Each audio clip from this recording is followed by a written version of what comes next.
On April 22, 1955, British Lieutenants Philip Curtis and Terry Waters attended church service in an abandoned Korean temple in the windy hills of South Korea. The two men pondered silently as they prepared themselves for the battle ahead.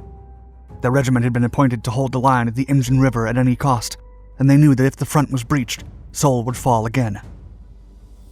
That night, hundreds of brave British and Belgian soldiers held their positions along the hills on the south riverbank, when suddenly a flare lit up the sky and revealed thousands of Chinese soldiers crossing the river in a massive, abrupt attack. The men would soon be engulfed in one of the bloodiest battles in British military history. Outnumbered 7-1, the British soldiers and their allies tried to hold off a massive wave of Chinese soldiers that threw themselves against the UN line of defense in an attempt to breach it. It would be China's last and largest effort to try and overwhelm the weary and numerically inferior UN task force and invade the Korean peninsula to establish a communist government. But the battle-hardened Gloucestershire Regiment would not give up so easily.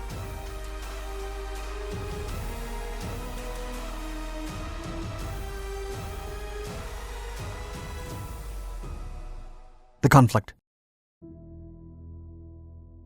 The war in Korea was reaching a boiling point.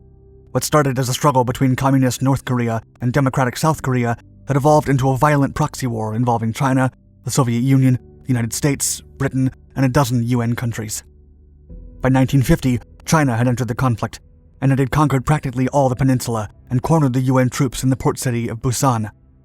However, after finally receiving the reinforcements they so desperately needed, the UN forces were able to counterattack and break the siege of Busan.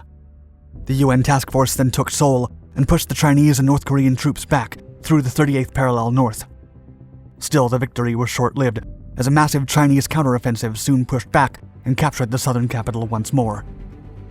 With additional reinforcements and superior air support, UN forces managed to take back the city in March of 1951, making it the fourth time the capital had been conquered in the last 2 years. The war continued, with the battlefront moving up and down the 38th parallel as both factions made gains and suffered losses. Winter cleared, and UN forces dug in, holding defensive positions close to the 38th parallel. Eventually, the 29th British Independent Infantry Brigade Group was ordered to hold a line by the Imjin River, just 20 miles off Seoul, as the Chinese and North Korean troops were expected to unleash a major attack. It was spring, and the Chinese prepared for their largest and most ambitious offensive yet. They planned to capture Seoul once again, and then break the UN's line of defense to capture the south and force the UN forces to retreat. Clashing forces. The entire Korean conflict was defined as an encounter between overwhelming numbers against advanced firepower, with North Korea having an almost unlimited number of Chinese troops at its disposal. Consequently, their strategy was to overpower the UN forces by sheer numbers alone, and hope that the opposition's technologically advanced weapons and intelligence would not be enough to withstand their assault. For the attack on Imjin River, the Chinese offensive was commanded by General Peng Dehuai and consisted of 300,000 troops over a 40-mile front, while British troops defending the hill on the southern riverbank would face 3 divisions led by General Yang Deji's 19th Army.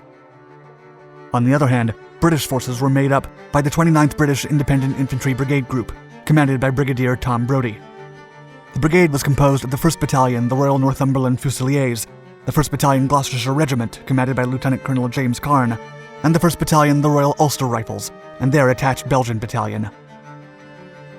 Support for the British forces included a tank unit of 8th King's Royal Irish Hussars, 25-pound guns from the 45th Field Regiment Royal Artillery, and 4.2-inch mortars from the 170th Independent Mortar Battery.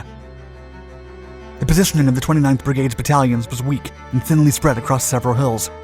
The size of the area was more suited to a division than a brigade, but at the moment, the defense had been deemed a temporary line, so the positions were neither mined, nor wired, nor adequately reinforced. The British battalions were situated on a hilltop south of the Imjin River, while the Belgian battalion was north of the river on Hill 196. The groups were broadly scattered and incapable of providing mutual support, while communication was also an issue due to the distance and insufficient defensive groups. In addition, the 8th Hussars tanks and the 45th Field Regiment's guns were located further south to support the troops. However, the battalions had no medium or heavy artillery support accessible at battle time. The assault. The attack came on the night of April 22nd, when Chinese infantry strode across the Imjin River covered in utter darkness. In the deepest point, the water covered the invading soldiers all the way to their torsos. Their daunting numbers were revealed when the UN troops fired flares over the water. The pale light showed countless bodies crossing the Imjin's waters in coordinated silence. The British soldiers began to fire at once to repel the Chinese troops, and their fire was highly successful at shedding through the incoming multitude, inflicting countless casualties on the enemy forces. Still, little by little, many Chinese soldiers were able to cross and bring the fight directly to the hills where the British troops were positioned. Due to previous intelligence efforts, Chinese commanders knew the disposition of the 29th Brigade and the gaps between their units, and they used this information to encircle and isolate the defending battalions. On the left side, the Gloucestershire Regiment soon became a primary target for the Chinese, and their positions were gradually overwhelmed. On the east side, the Northumberland Fusiliers also became heavily engaged. Both battalions were unable to help each other as they were separated by the heights of Gamak San, the highest hill in the area. By the early morning on April 23rd, the Gloucestershire Regiment, also known as simply the Gloucesters, were being forced into an ever-shrinking perimeter on Hill 235, while a company of the Fusiliers was overrun on its hilltop. Lieutenant Curtis and his platoon were then ordered to carry out a counterattack to capture some of the positions that had been lost to the overwhelming Chinese numbers. Their counteroffensive was initially effective, but ultimately was held up by heavy Chinese fire and grenades. The lieutenant then instructed some of his men to give covering fire and charge the central position of resistance. During his attack, Curtis was severely wounded, but he insisted on making a second attempt to capture the lost positions. During the second assault, Curtis lost his life within a few yards of his objective, not before throwing a grenade that destroyed the enemy position he had so bravely tried to regain. He would be awarded a Victoria Cross for his sacrifice. Throughout the night, the surrounded infantry units received support from the guns of the 45th Field Regiment. Then, as dawn broke, Chinese forces achieved a breakthrough and forced several UN troops to withdraw south. Centurion tanks from the 8th Hussars now moved up the valley to support the weakened infantry and evacuate their wounded, while UN airstrikes arrived with the light of day, bringing some relief to the heavily outnumbered ground troops in the area. The Gloucesters. The brief pause in the Chinese offensive allowed the Royal Ulster Rifles to move ahead and occupy Hill 398 to secure the only position where the brigade could hope to withdraw. Meanwhile, the Belgian battalion battled its way back across the river and redeployed to the south. During the night of April 23rd, Chinese reinforcements crossed the Imjin with the intent of eliminating the Gloucesters, who continued to resist wave after wave of Chinese attacks. The fighting continued, with more casualties and wounded soldiers by the minute. The Gloucesters were becoming a significant concern for UN officials, as their position was compromised and they were running low on ammunition. Still, they held their position, even as other UN units retreated, due to the overpowering numbers of the Chinese.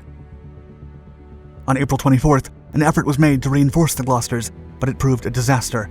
The Chinese now completely surrounded Hill 235, and it was unreachable by the Allies. By now, the entire Chinese 63rd Corps had successfully crossed the river and threatened to entrap the other isolated battalions. Astonishingly, the Gloucesters and Ulster riflemen clung on, repelling attack after attack, even calling for airstrikes on their positions, when the assaults became exceedingly overwhelming.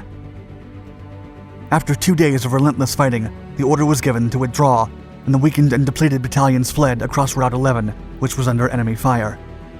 Meanwhile, the Fusiliers escaped under the covering fire of the tanks, and many of the Ulster riflemen marched southeast over the hills, avoiding the valley floor that was now overrun by enemy forces.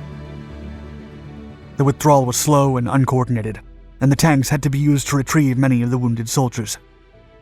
Then, as the Chinese realized the UN forces were retreating, they rushed down from the hills to intercept them and prevent them from escaping.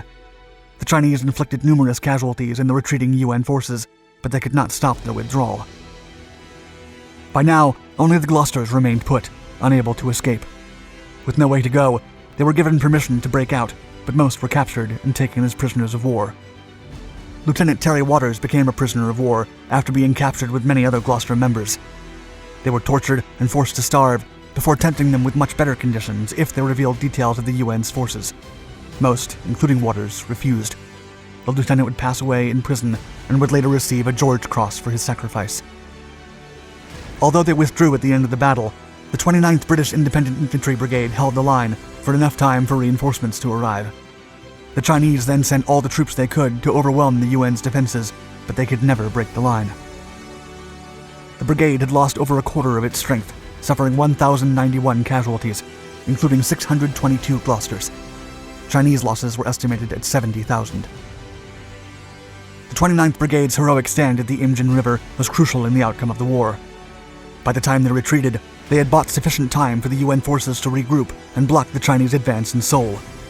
The encounter also brought the conflict to a stalemate, successfully blocking China from making any further territorial gains. China and North Korea would sign an armistice only a few months later, and that truce has kept peace in the peninsula to this day.